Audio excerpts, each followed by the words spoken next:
अरे वाह भाई वाह मेरे पलटन के शेरों, तुम लोगों ने तो इस तीसरे टेस्ट मैच में टीम इंडिया की जीत पक्की कर ही दी। पहले तो अपने सिराज मियां ने ऐसी तनतनाती गेंदबाजी कर दी, इन फिरंगियों की कमर तोड़ के ही रख दी। इतनी तगड़ी शुरुआत मिलने के बाद भी लेके 4 विकेट इंग्लैंड को 319 पर ही समेट के रख दिया और पहली पारी के आधार पर ही 126 रन की बढ़त दिला दी थी। फिर रही सही कसर अपने गिल और जायसवाल ने पूरी कर दी। दोनों ने मिलकर क्रीज पे ऐसा खूंटा गाड़ दिया था, इंग्लैंड वाले विकेट लेने के लिए तरस गए थे। वैसे जायसवाल भाई एक बार तो तुमने ऐसा हल्ला बोल दिया था, फिरंगी मार मार के बावले बना दिए थे। अरे कप्तान साहब, टीम में जायसवाल के होते हुए तुम्हें घबराने की जरूरत ना है। माना कि मैं पहली पारी में सिर्फ 10 रन ही बना सका था, लेकिन दूसरी में तो शतक ठोक कर ही दम लिया। वो तो इन फिरंगियों की किस्मत अच्छी थी जो दिन का खेल समाप्त होने से पहले ही मैं 104 रन के स्कोर पे रिटायर्ड हर्ट हो गया। वरना इस बात का तो सभी को पता है, आखिरी के 5-7 ओवर में मैं कैसे हल्ला बोलता हूँ, बिल्कुल दिल खोल के पेलता हूँ। फिर आज तो मैं और भी तकड़ी लय में था, 104 रन में ही 9 चौके लगा दिए थे, 5 छक्के उड़ा दिए थे और अकेले ने ही सभी गोरों के पसीने छुड़ा दिए थे।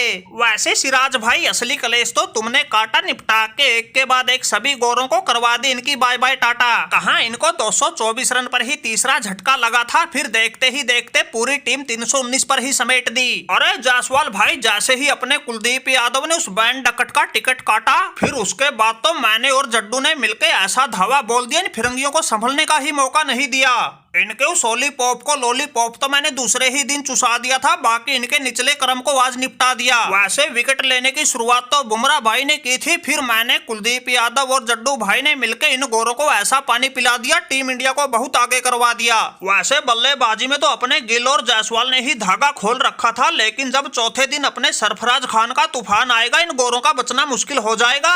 अरे भाई, बाकी सब तो ठीक है, लेकिन अपने उस रजत पाटीदार में पता नहीं क्या केएस भरत की आत्मा घुस गई, उससे कुछ ना बन रहा। अब इस दूसरी पारी में भी शेर का बच्चा खाता तक ना खोल सका। ये तो शुक्र है बिल्कुल मौके पे आके जायसवाल जैसे पांव गाड़ लेते हैं तो टीम की लाज बच जाती है, वरना इन लंगूरों के भरोसे तो टीम इंडिया की चाहे लंका लग जाए। वैसे भाई शुभमन गिल, आजकल तो तुम भी कर देते हो खुश दिल, खासकर दूसरी पारी में आके तो तुम भी अंगद बन जाते हो। पिछले मैच में भी तुमने शतक लगाया था, आज भी 65 रन बनाकर नबाद लौटे हो, और ये तो तेरी और जायसवाल की धमाकेदार साझेदारी का ही नतीजा है, जो हमने 322 रन की लीड भी बना ली है, 8 विकेट हमारे हाथ में भी है। अरे कप्तान साहब, चिंता मत करो, अब गिल फॉर्म में लौट आया है, पिछला सारा हिसाब किताब चुका दूंगा, इन गोरों को ऐसा पानी पिला दूंगा, याद रखेंगे। आज का खेल तो कुछ भी नहीं, कल अगर मेरी थोड़ी देर क्रीज पर निगाहें जम गई, फिर दिखाऊंगा असली धमाका। लंच तक ही अगर तुम्हें पारी घोषित करने के लिए मजबूर नहीं कर दिया तो हमारा नाम भी शुभमन गिल नहीं।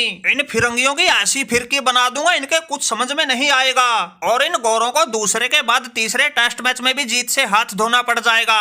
अरे कप्तान साहब, गिल भाई बिल्कुल ठीक कह रहे, अभी तक तो जायसवाल का जलवा भी बाकी है। माना कि आज हम रिटायर्ड हर्ट हो गए, लेकिन कल जब दोबारा आएंगे तो ऐसी धूम मचाएंगे, गेंद का ही जहाज बनाएंगे, ये गोरे कुछ नहीं समझ पाएंगे। लंच तक ही दे के 550 का टारगेट पारी घोषित कर देंगे, फिर बाकी सब तो हमारे गेंदबाज अपने आप संभाल लेंगे। अरे जायसवाल भाई, तुम्हारे मुंह में घी शक्कर, हम तो चाहते हैं जो तुमने बोला है वो सब सच हो जाए। वैसे भाई शुरुआत तो इन गोरों ने भी ऐसी ही जबरदस्त की थी, लेकिन जब निपटने पर आई तो देर नहीं लगी। बाकी हम तो चाहते हैं तुम लोग ऐसा गर्दा उड़ा दो, देके इन गोरों को 550 का टारगेट आधो को तो कल ही निपटा दो, और जीत के ये तीसरा टेस्ट मैच टीम इंडिया की 2-1 से बढ़त बनवा दो। अरे कप्तान साहब, घबराते क्यों हो, अभी तक तो हमारा गिल ही क्रीज पर डटा है, फिर जायसवाल का एक बार फिर आना बाकी है, उसके बाद जड्डू, ध्रुव जुरेल और सरफराज खान का तो कहना ही क्या, उसने तो पहली पारी में ही गोरों का मोर बना दिया था, दूसरी में तो वो कहां बख्शने वाला है। बस तुम देखते रहो, ये तीसरा टेस्ट मैच तो अब हम बिल्कुल चुटकियों में जीत लेंगे।